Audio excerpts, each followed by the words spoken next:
L'édito politique de Caroline Roux. Bonjour Caroline. Bonjour Bruce, bonjour Julie, bonjour à tous. Les violences de la place du Trocadéro, lundi, se sont déplacées sur le terrain politique. Le ministre de l'Intérieur est la cible des attaques de la droite. Est-ce qu'il est fragilisé par cette affaire ? Eh bien oui, c'est l'élève modèle qui trébuche. Alors pour la première fois sans doute, on associe son nom à un échec. On le regarde comme un ministre qui au pire n'a pas anticipé et au mieux qui s'est mal entouré. Ces hommes sont mis en cause.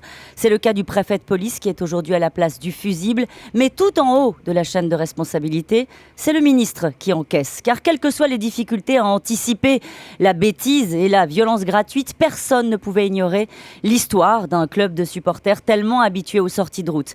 Qu'il le veuille ou non, les images du Trocadéro sous les fumigènes, les casseurs qui prennent d'assaut un quart de touristes devant la Tour Eiffel, les larmes des commerçants, c'est l'image du désordre. Il est celui vers lequel les regards se tournent, il l'a compris et s'expose en première ligne.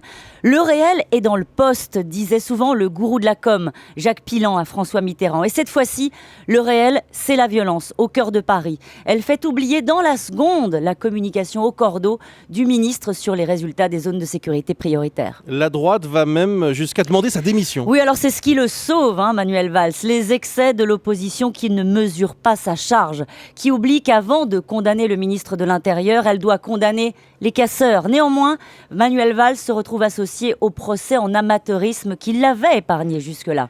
Sa popularité, sa faculté à endosser l'uniforme ne le préserve plus de l'exigence de résultats. À l'Élysée, on rappelle qu'il n'a pas inventé le hooliganisme et que s'il y a faute, elle n'est pas encore démontrée. Il faut protéger à tout prix l'une des pièces maîtresses du gouvernement, car si certains s'interrogent pour savoir s'il y a un patron à Bercy, personne ne doute qu'il y en a un. Place Beauvau. Merci Caroline Roux.